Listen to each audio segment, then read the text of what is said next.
اور جب تم نے ان مشرکوں سے اور جن کی یہ اللہ کے سوا عبادت کرتے ہیں ان سے کنارہ کر لیا ہے تو غار میں چل رہو، تمہارا پروردگار تمہارے لیے اپنی رحمت وسیع کر دے گا اور تمہارے کاموں میں آسانی کے سامان مہیا کرے گا۔ اور جب سورج نکلے تو تم دیکھو کہ دھوپ ان کے غار سے داہنی طرف سمٹ جائے، اور جب غروب ہو تو ان سے بائیں طرف کترا جائے، اور وہ اس غار کے کشادہ حصے میں تھے۔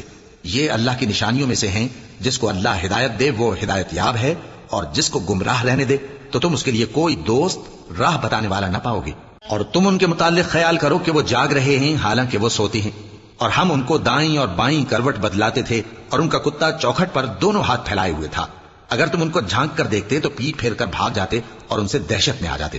اور اسی طرح ہم نے ان کو اٹھایا تاکہ آپس میں ایک دوسرے سے دریافت کریں۔ ایک کہنے والے نے کہا کہ تم یہاں کتنی مدت رہے؟ انہوں نے کہا کہ 1 دن یا اس سے بھی کم۔ انہوں نے کہا کہ جتنی مدت تم رہے ہو تمہارا پروردگار ہی اس کو خوب جانتا ہے، تو اپنے میں سے کسی کو یہ روپیہ دے کر شہر بھیجو، وہ دیکھے کہ نفیس کھانا کون سا ہے تو اس میں سے کھانا لے آئے، اور احتیاط سے آئے جائے اور تمہارا حال کسی کو نہ بتائے۔ اگر وہ تم پر دسترس پا لیں گے تو تمہیں سنسار کر دیں گے یا پھر اپنے مذہب میں داخل کر لیں گے، اور اس وقت تم کبھی فلاح نہیں پاؤ گے۔ اور اسی طرح ہم نے لوگوں کو ان کے حال سے خبردار کر دیا تاکہ وہ جانیں کہ اللہ کا وعدہ سچا ہے، اور یہ کہ قیامت جس کا وعدہ کیا جاتا ہے اس میں کچھ شک نہیں۔ اس وقت لوگ ان کے بارے میں باہم جھگڑنے لگے اور کہنے لگے کہ ان کے غار پر عمارت بنا دو۔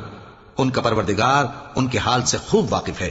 جو لوگ ان کے معاملے میں غلبہ رکھتے تھے وہ کہنے لگے کہ ہم ان کے غار پر مسجد بنائیں گے۔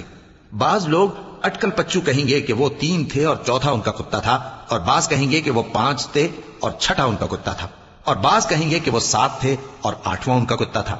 کہہ دو کہ میرا پروردگار ہی ان کے شمار سے خوب واقف ہے، ان کو جانتے بھی ہیں تو تھوڑے ہی لوگ جانتے ہیں۔ تو تم ان کے معاملے میں بحث نہ کرنا مگر سرسری سی بحث، اور نہ ان کے بارے میں ان میں سے کسی سے کچھ دریافت ہی کرنا۔